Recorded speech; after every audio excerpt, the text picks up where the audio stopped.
Welcome to the GCN Tech Clinic, where we aim to answer your bike tech and maintenance related questions using the hashtag AskGCNTech, which you can put in the comments section below. We're going to try and answer as many of your questions within the allotted time. Right, first question is from Shamda Draskvivel. Apologies. They say energy can neither be created nor destroyed. Does that mean silent Freehubs are more efficient and faster than loud ones? Potentially, yes. Potentially. I'm going to say the difference here is so minuscule, no human or a lot of different machines will not be able to measure that.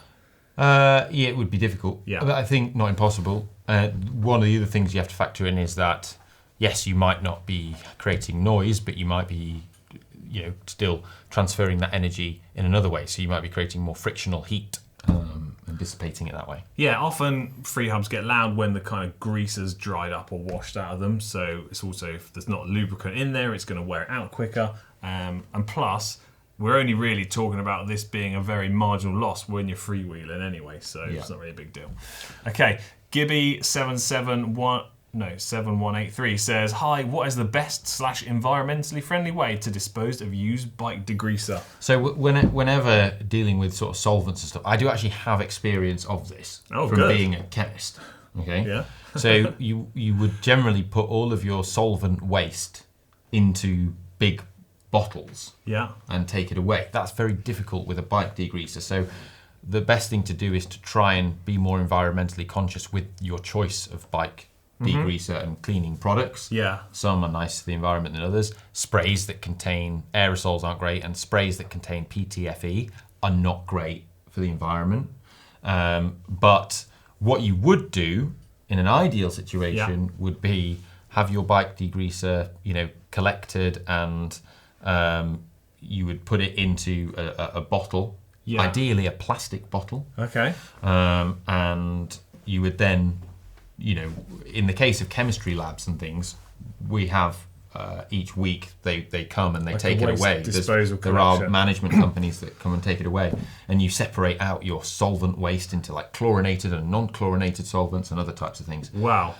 I'd imagine that at various waste disposal centres that most cities have, we have one here in Bath, there probably is some kind of solvent waste option there. I was going to go way simpler than this. Was just going to say, choose the most eco-friendly bike degreaser and lubricants that you can, because obviously if the lubricant that you're trying to get off of your chain is not eco-friendly in the first place, it doesn't matter how good your degreaser is, it's still going to be there. And also I would suggest maybe taking the chain off the bike to clean by keeping the solvents in a container and the cleaners in a container, and then once they're used and dirty and you can't use them anymore. It's a good way to do it, shake it in a jar. Yeah, shake it in a jar, and then you can take it to the waste disposal service. There you go. Then we wax it. Yeah, there you go. Next question. It's from Ryunjin USA. Perfect.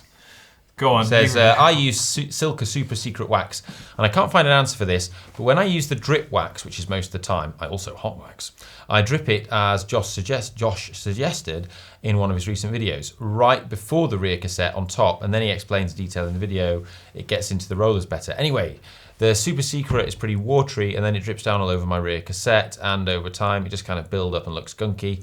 I usually remove all the wax from my chain before I do a hot melt wax pouring a hot kettle over the chain. I was wondering, would this also be okay on the rear cassette to remove excess drip wax gunk? I'm going to throw it out there, yes, I have done this on a fairly regular basis, but you got to be careful. Do you know what I'm going to say? I'm going to say because if you are putting the hot water over the cassette and the wax with the water is going kind of over the bike a bit, recently I actually got it over my rear rotor, and then that rotor and brake pads are kind of contaminated and ruined. So do be careful. Good thing. Take the wheel out. Take the wheel out. You can even take the cassette off. That would be best way to clean a cassette. That would be best practice. Take the wheel out, take the cassette off. Then you're not going to contaminate, and the hot water's not going to damage any parts of the wheel. There you go. Trash man eat garbage. Where are all these users? Trash man I eat garbage. Fantastic. So, you go on then. He goes, I recently switched out my old Jockey wheels with aluminium ones from Hope. Yeah. They seem to be louder than the plastic ones. Is that normal? Yeah. Should I be able to hear them while riding? According to my chain checker, the chain is barely stretched in the last 1,000 kilometers and it shifts perfectly. Hope confirmed that they would be compatible with my GRX 2x11. Can I keep riding? Oh, and my cassette is wobbling maybe 1 to 5 millimeters. It's digging into my Freehub. When should I replace Freehub body? 2 questions in one here. First question, yes. Switching from plastic to metal pulley wheels or jockey wheels, in any case, is going to generate a little bit more noise, just purely because you've got 2 metal surfaces contacting each other. Second, and that's fine, wouldn't be an issue for me. Second one is talking about the cassette digging into the Freehub. It's hard to know what you mean by the cassette wobbling, but there are lots of cassette designs and Freehubs that the cogs like bite into the Freehub body a little bit, and it's not really a big deal. It's kind of to be expected with an aluminium Freehub body. But if the cassette is loose and wobbling, well, it sounds like you might need to like take it off and space it out so that it does up tight. Yeah, you might be missing a spacer on the Freehub body, yeah. That's what next question is from Teresa Almeida, who says, you often talk about the importance of tyre pressure and having 2 track pumps. I think she's got 2 track pumps. They seem to perform differently. I would like to measure my tyre pressure more accurately. Good. And she has a pressure gauge is the obvious choice, but what about these electronic mini pumps that you can set the pressure and they'll inflate the tyre? How accurate are they? And would that be a 2-in-1 solution? Firstly, I don't know how accurate they are. Secondly, I would advise that you just got a separate tyre pressure gauge that isn't incorporated into a pump, because typically these tend to be more accurate. It's another and cheaper. Yeah, it's another like step to add to the process of pumping the tyre up, getting it about right, then using the pressure gauge. But if you want to get the pressure like really dialed in, that's what you got to do. Yeah, to peak make a good little that's pressure the one gauge I you use can put on, yeah. 99% Digital one, of the time. only a little thing. Yeah, there you go, it's good. easy. Next question is from Peter. They say, maths problem for you guys. God, you're going to love this. No. One high-end chain costs $100. Wet lube for that chain costs $15 per year. The chain needs replacing every year when using wet lube. First part. A waxed chain, a wax for that chain costs $50 per year, and then the chain needs replacing every 3 years when using the wax. A trip to the Alps costs $500. Which system is going to save you enough money for the trip, and how long will it take? I've done some of the calculations here to try and help us out. No doubt you'll correct me if I'm wrong, so please jump in.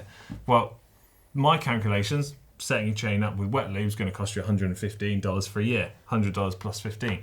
And then the waxing system, you need to divide the amount of the chain over 3 years, $83 per year. So that's a $32 saving approximately per year. So that's going to take you 15 years to save up for your trip to the Alps. 15 years, oh wow. Which, let's just throw out there, I feel like is unrealistic. Inflation might come into it over the space of 15 years. But what I think we should highlight is if you, say, have the luxury of multiple bikes, you're going to make those savings way quicker. Then you're down to, say, 5 years' time. Not so bad. But the big advantage comes from if you, at any point, let your chain get too worn, you're going to wear out the chain rings and the cassette. And that is where like the big money spend comes from. Yeah. So if at any point you've had to replace the cassette or chain rings, like earlier than what you would have otherwise done, that's where the big cost is coming. I also think that we're being a bit conservative with how much longer looking after your chain and waxing it can be. We're being conservative here. Yeah, well, I've had experience of the properly looking after wax chains and lasting way longer than using wet lubes. So yeah. There you go. Next question. Let's have this the last question. They say it's from Living for Adrenaline.